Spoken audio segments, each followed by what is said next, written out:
कधी लक्षात आलंय का? आपल्या आजीच्या हातावर, पायावर किंवा मानेखाली हिरव्या शाईत काहीतरी गोंदवलेलं असतं. जरा जुनं तर कधी थोडं पुसट. बहुतेक वेळा ते असतं तिचं नाव किंवा तिच्या नवऱ्याचं नाव, म्हणजेच तुमच्या आजोबांचं नाव. गोंदणं म्हणजे ट्रेडिशनल टॅटूइंग. महाराष्ट्रातल्या आदिवासी, ग्रामीण आणि इतर समुदायात ही परंपरा फार जुनी आहे. हे केवळ शोभेसाठी नव्हे तर आयडेंटिटी प्रूफ म्हणून ओळख पटवण्यासाठी वापरलं जायचं.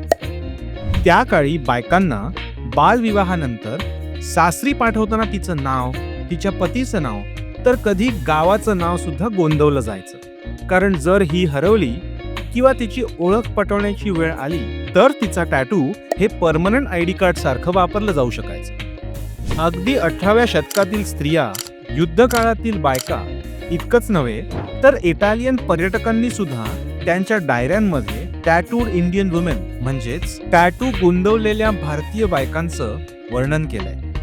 आजच्या काळात टॅटू म्हणजे ट्रेंड, फॅशन आणि एक ओळख आहे. पण आपल्या आजीच्या हातावर गोंदवलेली नावे हे फक्त शाईचं काम नव्हतं, तर इतिहास आणि व्यावहारिक विचार यांचं प्रतीक होतं. तुमच्या घरात कोणाच्या हातावर असं गोंदवलेलं आहे का?